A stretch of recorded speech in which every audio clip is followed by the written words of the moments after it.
সুপ্রিয় শিক্ষার্থীরা, তোমরা সবাই কেমন আছো? আশা করি সবাই অনেক অনেক ভালো আছো।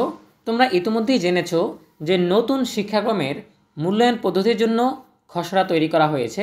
সেখান থেকে আমরা অনেক তথ্য জানতে পারছি যে কিভাবে তোমাদের মূল্যায়ন করা হবে, পরীক্ষাটা কিভাবে নেওয়া হবে, পরীক্ষার সময় কতটুকু হবে, কিভাবে মূল্যায়ন করা হবে, এই সবগুলো বিষয় নিয়ে আমরা ইতিমধ্যেই আলোচনা করেছি। আজকের ভিডিওতে আমরা জানব যে নতুন শিক্ষাক্রমের যে লিখিত পরীক্ষা পদ্ধতি, নতুন ধাঁচের যে লিখিত পরীক্ষা, সেখানে প্রশ্নপত্র কীরকম হবে, এই বিষয়টা নিয়ে আমরা আজকে জানার চেষ্টা করব।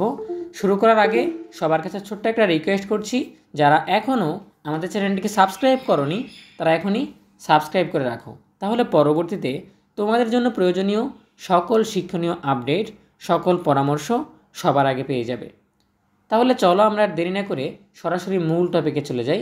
এখানে তোমরা একটি নিউজ দেখতে পাচ্ছ, নতুন শিক্ষাক্রমের প্রশ্নপত্র যেভাবে তৈরি হবে। সো আমরা বিস্তারিত জানার জন্য একটু নিচে স্ক্রল করছি। নতুন শিক্ষাক্রমের প্রশ্নপত্র শিক্ষার্থীর সক্ষমতা বিবেচনায় তৈরি করতে হবে।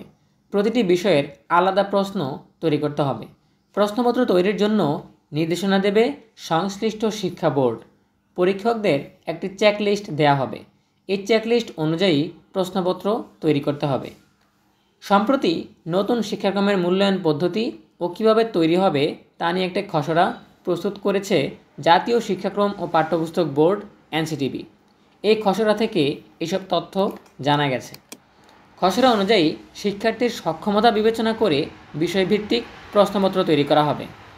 শিক্ষা বোর্ডের নির্বাচিত ও প্রশিক্ষিত বিষয়ভিত্তিক প্রশ্নপত্র প্রণয়নকারী ও পরিশোধনকারী অর্থাৎ মডারেটর প্রয়োজনীয় নির্দেশনা চেকলিস্ট সহ প্রশ্নপত্র তৈরি করবেন।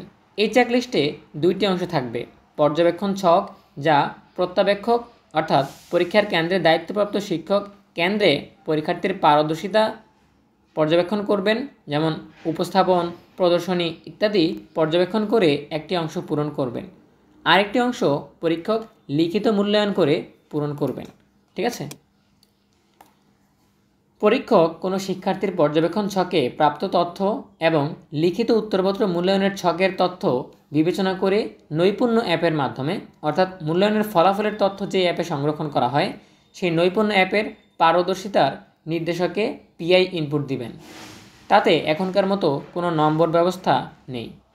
এনসিটিভি সূত্র জানিয়েছে, বিষয়ের ভিন্নতা অনুযায়ী কাগজ, পরীক্ষণ, মডেল, নকশা, গ্রাফ ইত্যাদি তৈরির জন্য পরীক্ষার কেন্দ্রে প্রয়োজনীয় উপকরণের ব্যবস্থা থাকবে।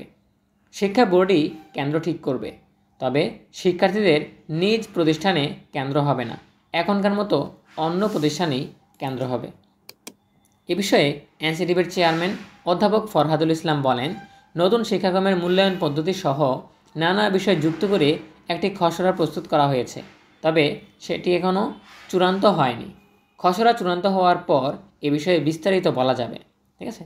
সো এই ছিল আমাদের এখনকার আপডেট। আশা করি তোমরা বুঝতে পেরেছো যে প্রশ্নপত্র কীরকম হবে, কীভাবে মূল্যায়ন করা হবে, মূল্যায়নের সূচক বা রেজাল্ট কীভাবে প্রকাশিত হবে, এই বিষয়গুলো নিয়ে আমরা জানলাম। ঠিক আছে?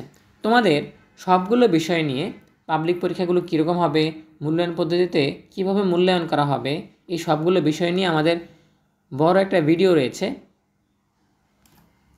তোমরা আমাদের ইএনইউবি চ্যানেলের ভিডিও সেকশনে আসলেই দেখতে পাবে যে নতুন শিক্ষাক্রমের মূল্যায়ন পদ্ধতিতে এসএসসি পরীক্ষা কিভাবে হবে, 2026 সালের এসএসসি পরীক্ষা কেমন হবে, এই ভিডিওটা দেখে নিলেই তোমরা নতুন শিক্ষাক্রমের মূল্যায়ন পদ্ধতিতে কীরকম খসড়া তৈরি করা হয়েছে, খসড়াতে যেই বিষয়গুলো উঠে এসেছে সবগুলো নিয়ে এই ভিডিওতে প্রায় 15 মিনিটের উপরে সময় নিয়ে বিস্তারিত আলোচনা করা হয়েছে।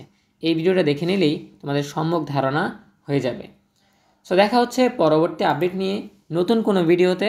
সেই পর্যন্ত সবাই ভালো থাকো, সুস্থ থাকো, নিরাপদে থাকো। সকলের জন্য রইল অনেক অনেক শুভকামনা। ধন্যবাদ সবাইকে।